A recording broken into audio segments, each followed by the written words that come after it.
স্রষ্টা সব জানেন, উনি সব জানে। এখন উনি আপনাকে আমাকে বিচার করবে, রাইট? সো উনি যদি ফিক্স করে দেয় যে দ্যাটস ইওর গন্তব্য, তাহলে উনি আমাকে কিভাবে বিচার করবে বলেন তো? অনেকে বলে শুধু ড্রিম করলে কি হবে? না, শুধু ড্রিম করলে হবে না। You got to feel it, you got to believe it, you got to take action. বাংলাদেশে প্রাইভেট জব যারা করেন, সবাই না, অনেকেই একটা পর্যায়ে এসে অথবা অনেকে শুরু থেকেই জব ছাড়তে চান, মনে করেন যে আমি বিজনেস করব অথবা একটা অল্টারনেটিভ প্রফেশনে যেতে চান। তো আপনার এই চিন্তাটা ঠিক কখন আসলো? 2008 সালে আমি একটা কোর্স করি, Silva life system, Silva mind system, mind control, Silva mind control, Silva life system, 4 দিনের কোর্স 2008 সালে। তো এই কোর্সটা করার পরে আমার ভিতরে একটা শিফট হলো যে actually I can do something bigger. A confidence, a belief টা তৈরি হলো, because that was mind, Silva mind control, Jose silver একটা কোর্স, এটা আমেরিকান একটা কোর্স, এটা mind control, life control, how actually we are actually guided.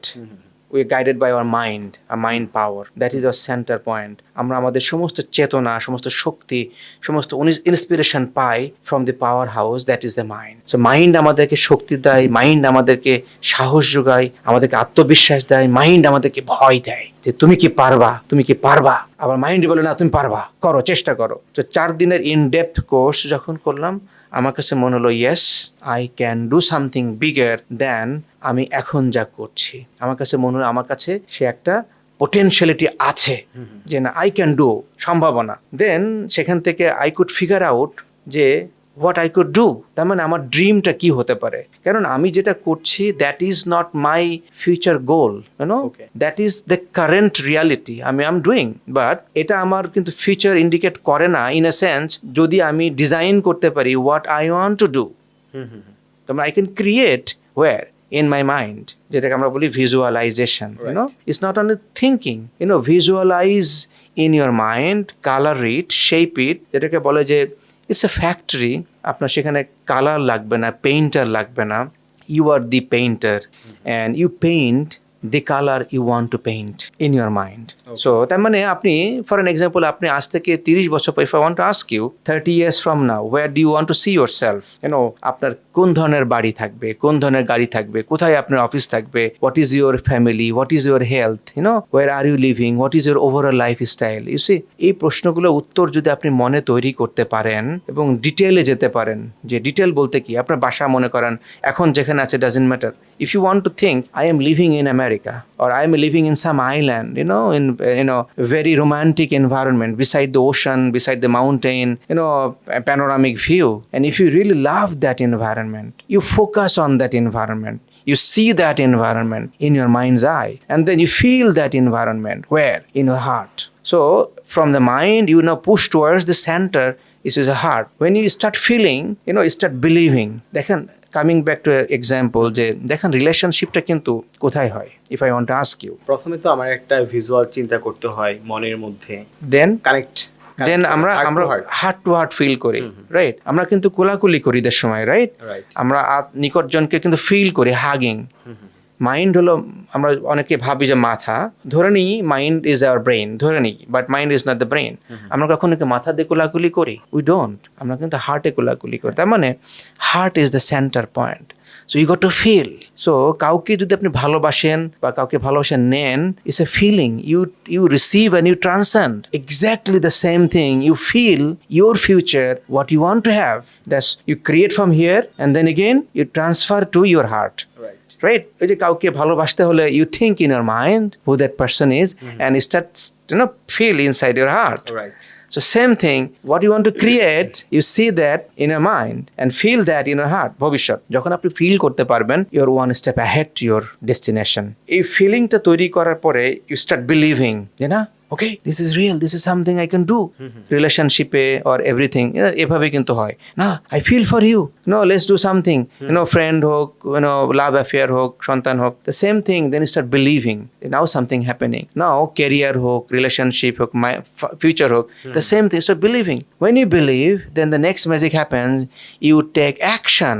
ওকে, কাউকে আপনার পছন্দ হয়েছে, ভালো লেগেছে, what is the next thing? Let's go out, চলো ঘুরতে যাই, হোয়াট ইজ দ্যাট? অ্যাকশন। এসো, চলো একটু হাঁটতে যাই, ঘুরতে যাই, কোথাও খেতে বসি, একটু গল্প করি। think this is an action, right? আপনি কি ফিল করে বসে থাকেন, oh that's it, you go forward, you probably handshake, you probably touch it, feel it, right? মানে love with the relations and সন্তান, whatever. The same thing happens with the future. You take action. এখন you see disconnect হলো যদি কোনো ব্যক্তি action না নিতে পারে towards the direction, right? যে ডাইরেকশন আপনি যেতে চান in the 20 years, it's not going to happen. অনেকে বলে শুধু ড্রিম করলে কি হবে? না, শুধু ড্রিম করলে হবে না. You got to feel it. You got to believe it. You got to take action. So এই কোরিলেশনটা অনেকে যারা করতে পারে না, তাদের জন্য তারা অ্যাকচুয়ালি যেটাকে আমরা বলি যে ম্যানিফেস্ট করতে পারে না reality, because god has given the ability to human being only. শুধুমাত্র মানুষকে এই ক্ষমতা দেওয়া হয়েছে, অন্য কোনো পশুকে এই ক্ষমতা দেওয়া হয় নাই। That's why we were called Ashraful মাখলুকাত। 80 লক্ষ সৃষ্টির ভিতরে only one is human being, তাকে ইমাজিন করার ক্ষমতা দেওয়া হয়েছে। and next thing is you got to choose. Right, স্রষ্টা সব জানেন, উনি সব জানে। এখন উনি আপনাকে আমাকে বিচার করবে, রাইট? সো উনি যদি ফিক্স করে দেয় যে দ্যাটস ইওর গন্তব্য, তাহলে উনি আমাকে কিভাবে বিচার করবে বলেন তো? মানে ফ্রিডম অফ উইলটা তো আমাদের দেয়া হয়েছে। Exactly, will. So that's the power উনি আমাদেরকে দিয়েছেন, এবং will power is the imagination. And আপনাকে পাওয়ার দেওয়া হয়েছে। You are not running your machine. What is your machine? Your imaginary mind. Right. এই ট্রেনিংটা নেওয়ার পর আপনার একটা চিন্তা আসলো মাথায় যে এর চেয়েও বড় কিছু আমি করতে পারি। I felt. Right, you felt. এরপর আপনার স্টেপ কি ছিল? এরপর কি করলেন? I kept focusing on that direction. And জবটা কখন ছাড়লেন? 2017 এ গিয়ে। ছেড়ে কি করলেন? ছেড়ে জব ছাড়ার আগেই actually I was visualizing in my mind actually, and I was asking God help me to create my reality, bring somebody who can help me, guide me, and towards the direction. It's a you create and then you attract, because আপনি যখন মাইন্ডে চিন্তা করছেন, you are actually transmitting the power, neural, it's a neural, আমরা প্রতি সেকেন্ডে যে 86 billion neuron আমাদের ব্রেনে কাজ করে, it is transmitting the neuron, neurotransmitter, যেটা ব্রেনের এটা মানে স্মল, এটাকে বলা হয়, এটা ট্রানজিটিং দি ভাইব্রেশনাল ফ্রিকোয়েন্সি, এটা ভাইব্রেট করে। এটা যখন ভাইব্রেট করে আমাদের ইউনিভার্স সিগন্যালটা ক্যাচ করে, মানে every layer has a frequency, এটা ক্যাচ করে। গুড ফ্রিকোয়েন্সি মানে good thought catches good frequency, bad thought catches bad frequency. আমরা বলি আসসালামু আলাইকুম বা গুড মর্নিং। প্রতিটা জিনিস একটা লেয়ারে গিয়ে, ওটা থট লেয়ারে গিয়ে, অর্থাৎ ইউনিভার্সাল ফ্রিকোয়েন্সি লেয়ারে গিয়ে ওই জিনিসটা ক্যাচ করে। তো আমি এটা ট্রান্সমিট করছিলাম যে গড হেল্প মি। আমাদেরকে সেটাই কিন্তু শেখানো হয়েছে, আস্ক টুয়ার্ডস অলমাইটি, আমার জন্য সহজ করে দাও, হে খোদা আমার জন্য সহজ করে দাও, যেটা আমার জন্য বেটার সেটা আমার কাছে নিয়ে আমাকে দাও, এটাই আমি চাচ্ছিলাম। সো মাইন্ডে, and then I kept believing. So এটা তখন ন্যাচারালি আমার জন্য সহজ হয়েছে চাকরি ছাড়াটা। দেন আই স্টার্টেড, আমি আমেরিকাতে গেলাম পরে কোর্স করবার জন্য। আমি জনসি ম্যাক্সওয়েলস থেকে সার্টিফিকেশন কোর্স করলাম, training how to become a trainer, speaker and coach. At the same time second course করলাম from Harvard university, that's on leadership coaching strategies, how to coach the leadership people.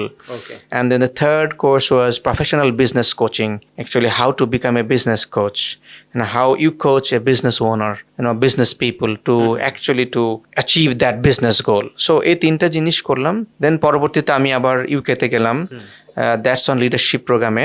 So London, Manchester and Delhi, তিনটা শহরে এই প্রোগ্রামটা হলো। Then I kept on learning one after another, different training programs. Then life coach certification করলাম, then master coaching certification করলাম পরবর্তীতে 1 বছর সময় নিয়ে। So still then every day is a learning. So এই জিনিসগুলো অ্যাকচুয়ালি আমাকে প্রসেস শিখিয়েছে যে দেখেন, একটা যখন বিল্ডিং করবেন, you need to have a place, position, you need to put some design, you need to put some measurement, তাই না? And then ওই মেজারমেন্টের আলোকে আপনাকে স্ট্রাকচার করে প্রসেসগুলোকে ডিটারমিন করতে হবে, কখন আপনি গ্রাউন্ড কাজ করবেন, তারপরে কিভাবে করবেন। সো নলেজ স্ক্যাটার্ড, সব জায়গায় নলেজ আছে, but all this knowledge is not useful to you and me. এটা আপনার আমার জন্য কাজের না। আমি এক্সাম্পল দিই, যেভাবে সমুদ্রে অনেক পানি আছে, নদীতে অনেক পানি আছে, আপনি খেতে পারবেন এই পানি? You have to process this water to be able to drink. নলেজকে আপনাকে প্রসেস করতে জানতে হয়। এটা সাধারণ মানুষ, ইভেন অনেক ইন্টেলেকচুয়াল মানুষও বুঝে না যে you got to process it according to your এই জিনিসটা একটু ইন্টারেস্টিং লাগছে যে যেটা বললেন যে নলেজটা প্রসেস করতে হয়, এবং কথা তো সত্যি। আসলে আপনি ইন্টারনেটে বলেন অথবা পিপলের কাছ থেকে নলেজ বলেন, পিয়ার গ্রুপের কাছ থেকে বলেন, টিচারের কাছ থেকে বলেন, অনেক নলেজ কিন্তু আমাদের চারপাশে আছে, বাট এটা আমি আমার কাজে লাগাতে পারছি, প্রসেস করতে হবে যেটা বলছেন, প্রসেসটা কিভাবে করতে হবে? সো এটাকে বলে স্ট্রাকচারিং। দেখুন যে আমি যদি বলি যে if I ask you what you want to achieve in 1 year time, okay, financial goal কি, কেরিয়ার গোল কি, রিলেশনশিপ গোল কি, হেলথ গোল কি, বিভিন্ন প্যারামিটার আছে। আপনি বললেন যে আমার ফাইন্যান্সিয়াল গোল, আমি আগামী 1 বছরে আমি 1 কোটি টাকা আর্ন করতে চাই। Okay, so that's your goal. Where are you now? তার মানে আপনার এখনকার রিয়ালিটি কি? ওকে ওকে, এখন আমি 10 লাখ টাকা আর্ন করি পার মান্থ। ওকে ফাইন, তার মানে 10 লাখ টাকা থেকে আপনি যেতে চান 1 কোটি টাকায়। So this is where you are, we assess, and then we want to see where you want to go, and then we check what are the things that you could do. তার মানে আপনি এই 1 কোটি টাকা earn করার জন্য আপনি কি কি করতে চান, কি করতে পারেন, কি উপায় ভাবছেন, মানে আমার ক্যাপাসিটির মধ্যে, ক্যাপাবিলিটির মধ্যে কি আছে, কি আছে। তার মানে আপনি কিছু করতে চান, কিছু ভাবছেন, অনেকগুলো অপশন আপনার সামনে আছে। এই অনেকগুলো অপশন থেকে দেন আমাদেরকে বের করতে হবে what is the best option feasible to reach that goal. For an example, আপনি চিটাগং যেতে চান, সহজ হবে বুঝতে। আমার চিটাগং যাওয়া দরকার 2 ঘন্টায়, আমার একটা জরুরি মিটিং আছে, এবং এই মিটিংটা আমাকে সাকসেসফুল করতে পারলে I got a deal of 10 crore টাকা। এখন গেস হোয়াট, আপনি কিভাবে যাবেন? I am asking you. এয়ারে যাব, বাই এয়ারে যাবেন। এখন আপনাকে এয়ারপোর্টে যেতে হবে, এয়ারপোর্টে গিয়ে টিকিট করে নেক্সট ফ্লাইট। দেখা গেল যে you won't be able to actually reach in 2 hours in Chittagong. ও, তাহলে তো আমার অল্টারনেটিভ কোনো প্রাইভেট জেট হতে পারে, হেলিকপ্টার হতে পারে, এই টাইপের কিছু চিন্তা করতে হবে। Exactly. So who actually provides this service, then you will want to know, right? And then you will call them, how much they will ask, you will negotiate. এখন কোনটা আপনি নেবেন? যেটা ফাস্টার, যেটা করলে আপনার ডিলটা করতে। So who is deciding? Me. Is you deciding based on your goal, right? বোঝা গেল ব্যাপারটা? So similarly, as a life coach and career coach or business coach, we ask what you want to have, what is your option. তখন আমরা তাকে help করি to determine the right track. যে তুমি এয়ারপোর্টে যাবা, fine, look what is the current time, look at your watch, right? Okay, so কতক্ষণ লাগবে এয়ারপোর্টে যেতে? 1 ঘন্টা লাগবে। When is the next flight? Did you get the ticket? Okay, you see, and when is going to land in Chittagong? তারপরে তোমার meeting place কোথায়? আমরা তখন প্রতিটা জিনিস ভাঙা শুরু করি, স্ট্রাকচার করা শুরু করি, ছোটো ছোটো স্ট্রাকচার। হ্যাঁ, দেখেন আমরা বোঝার চেষ্টা করি, আমরা যদি এই প্ল্যান এতে যাই, আমরা কি পৌঁছাতে পারবো কিনা, প্ল্যান বিতে যাই, প্রসেস বিতে যাই, আমরা কি পৌঁছাতে পারবো কিনা, প্ল্যান সি। তখন ওখান থেকে আসলে মানে ডিটারমিনেন্ট ফ্যাক্টর বের হয়ে আসে, what is convenient and what is necessary, right? So for this meeting আমার 10 কোটি টাকার business deal, so it's worth putting maybe 50,000 টাকা, রাইট? বিকজ 10 কোটি টাকার deal, if I miss, I miss, right? If I try, I might get, right? so then that's how we actually analyze the feasibility. সহজ যদি বলি যে actually কোনটা আপনার জন্য ফিজিবল। তার মানে এখানে বিষয়টা অনেকটা এরকম হচ্ছে যে আমার রাইট গোল সেট করা আছে কিনা, আমি রাইট কোশ্চেন করতে পারছি। অ্যাবসলিউটলি, রাইট গোলটা সেট করাটাও কোচের গ্রেটার একটা ভূমিকা থাকে। তারপর হচ্ছে রাইট কোশ্চেন আমি করে ওই জিনিসটা আমরা সেটা বের করি, ওইদিকে যেতে পারছি কিনা, রাইট? কোচ কিন্তু আপনাকে মুখে তুলে খাওয়াই দিবে না, আমি যেভাবে বলি। কোচ আপনাকে ডিগিং করবে, এখানে এক্সকাভেট করা। দেখেন এক্সকাভেটর কি করে? মাটি খুঁড়ে, মাটি খুঁড়ে কেন? ওই জায়গার ভিতরে কি আছে ক্লিন করার জন্য, পরিষ্কার করার জন্য, আরো কিছু করে। সো কোচ আপনাকে খুঁড়বে, এক্সকাভেট করবে, অ্যাকচুয়ালি সে কি চায়, অ্যাকচুয়ালি তার সে ক্যাপাবিলিটি আছে কিনা, অ্যাকচুয়ালি সে আসলেই চাই কিনা, তার সে উইল পাওয়ার কতটুকু আছে। তখন তার সামনে মাটি খুঁড়ে বের করে দেয়, দেখো এই আছে, তুমি কি নিতে চাও, নাও ইউ ডিসাইড। এই হচ্ছে যে প্রসেসিং করা অ্যান্ড স্ট্রাকচারিং করা।